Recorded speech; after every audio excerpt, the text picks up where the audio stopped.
It all began with the transatlantic slave trade. Millions of Africans were torn from their lands and transported in inhumane conditions to America. Despite these brutal circumstances, they found ways to preserve their cultures in the face of centuries of slavery. In the process, they created something entirely new and revolutionary. Music was one of their main vehicles of expression. The work songs in the fields weren't just to make the day more bearable, they often contained coded messages or ways to preserve African traditions. Drums came to be banned on many plantations because slave owners feared they would be used to communicate and organize rebellions. Pretty crazy when you think about it, right? Being so afraid of a musical instrument. However, the enslaved demonstrated remarkable ingenuity and adaptability in the face of these restrictions. They developed a technique known as patting juba, through which they transformed their own bodies into musical instruments through precise body percussion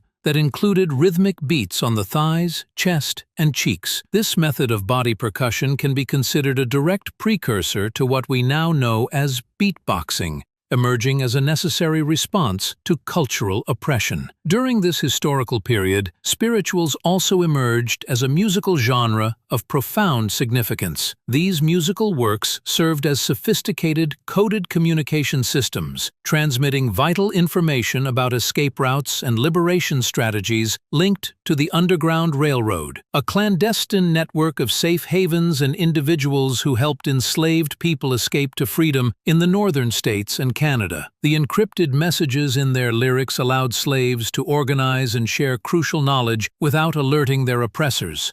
Following the Civil War, emancipation was achieved with the issuance of the Emancipation Proclamation in 1863 and the ratification of the 13th Amendment in 1865. But as often happens in history, one step forward comes with two steps back. Jim Crow laws, which began to be formally implemented from approximately 1877 until the 1950s, institutionalized segregation and violence against the black community, continued in different forms. However, culturally, it's an incredibly rich period. In the cotton fields of the Mississippi Delta, the blues was born. Legendary figures like Robert Johnson, 1911–1938, embodied this movement. His raw, honest, and deeply emotional style not only defined rural blues, but also laid the foundation for revolutionizing later musical genres such as rock and roll, modern jazz, and virtually all American popular music of the 20th century. There is a legend that says Johnson sold his soul to the devil in exchange for his musical talent, but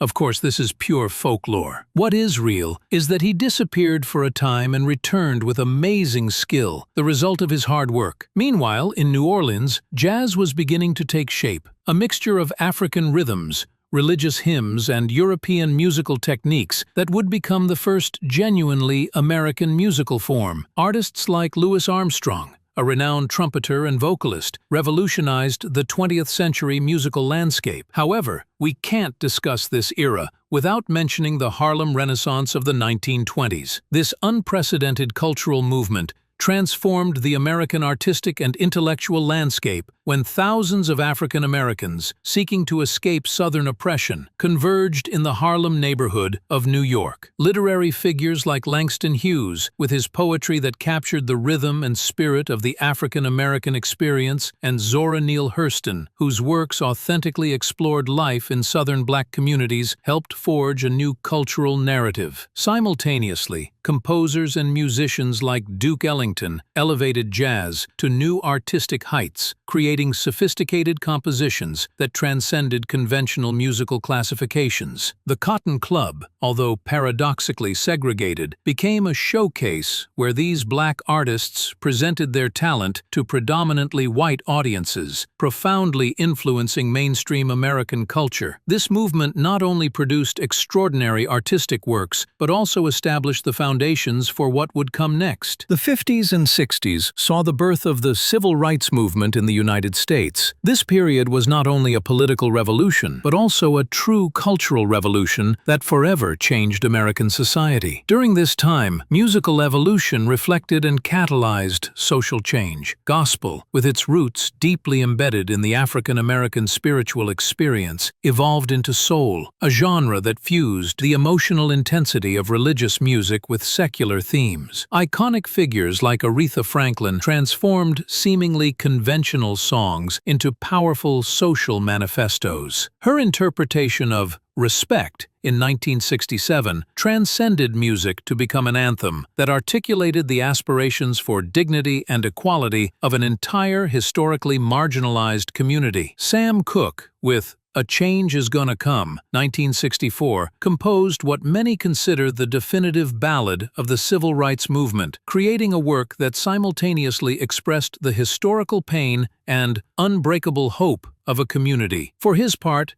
James Brown revolutionized not only rhythm and percussion with funk, but with songs like Say It Loud, I'm Black and I'm Proud. He provided the soundtrack for a new affirmative racial consciousness. Cultural expression became inseparable from activism. When Muhammad Ali refused to go to Vietnam, he gave voice to an entire community questioning why they should fight in foreign wars when they were still battling for their rights at home. Fashion also became political. The Afro hairstyle became a statement of pride and self-acceptance. After generations of being forced to straighten their hair to look presentable, many African Americans decided to embrace their natural hair as a form of resistance. Meanwhile, in Hollywood, actors like Sidney Poitier began to secure roles that went beyond the racist stereotypes that had previously dominated the industry. His Oscar for Lilies of the Field in 1964 was a defining moment for Black representation in cinema. The 70s represent an unprecedented creative explosion. Funk elevated Black rhythms to completely new dimensions with bands like Parliament Funkadelic and their leader, George Clinton. Their concerts transcended the simple musical spectacle. They arrived on stage, descending from structures that simulated spaceships, wearing dazzling, futuristic, and shiny costumes, and unleashing an overwhelming energy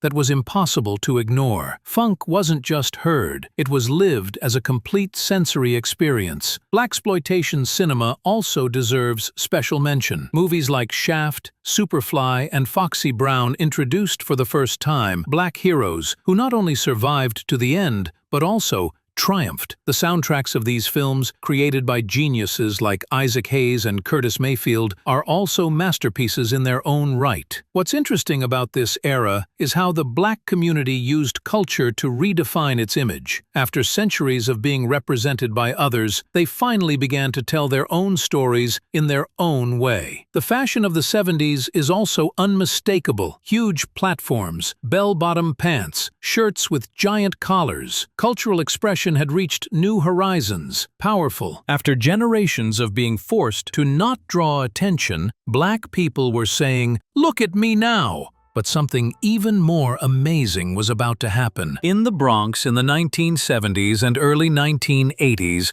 what is possibly the most significant cultural revolution of recent decades was born: hip-hop. It began at the bustling street parties in the Bronx in the mid-70s. Clive Campbell, known to everyone as DJ Kool Herc, revolutionized music with a seemingly simple but ingenious technique. Using two turntables playing copies of the same record, he isolated and extended the breaks, those brief but powerful instrumental sections where only the drums and percussion sounded. While maintaining these rhythms in a loop, the MCs rapped over these beats, and thus a new form of expression was born. But hip-hop was never just music. It's a complete culture with four elements: MCing, rap, DJing, breakdancing, and graffiti. These fundamental pillars rapidly expanded from the streets of the Bronx to the entire world. The 80s gave us groups like Run DMC, who were the first rappers to secure an advertising contract with Adidas. They went from making music in parks to being global stars. Parallel to the commercial growth of the genre, groups emerged that transformed rap into a powerful platform for social and political criticism. Public Enemy, with their anthem Fight the Power,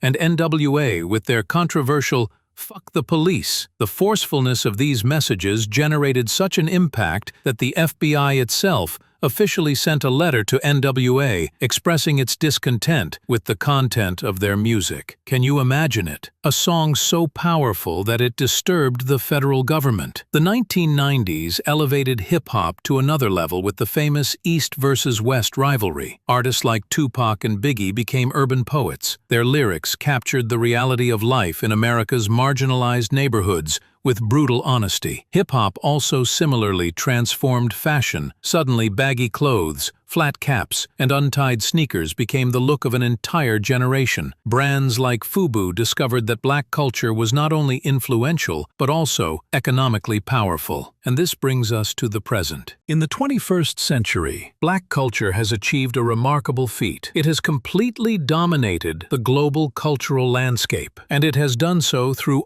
all possible means: music, film, television, fashion, social media. It's a fundamental piece of every industry. In music, artists like Beyoncé have changed the rules of the game, making famous singers become cultural leaders who influence how we think and act. Her performance at Coachella 2018 is the best example of all this. It wasn't just a great concert with good music. It was an unforgettable experience. Beyoncé filled the stage with elements that celebrated black culture, including uniforms inspired by historically black universities, marching band music, and symbols that tell the story of African American traditions. What was previously just entertainment is now also a way to showcase to the world the richness of black culture, while millions of people watch and enjoy. In film, directors such as Ryan Coogler, Jordan Peele, and Ava DuVernay are creating works that are not only box office successes, but also changing the narrative about the black experience. Black Panther grossed over $1 billion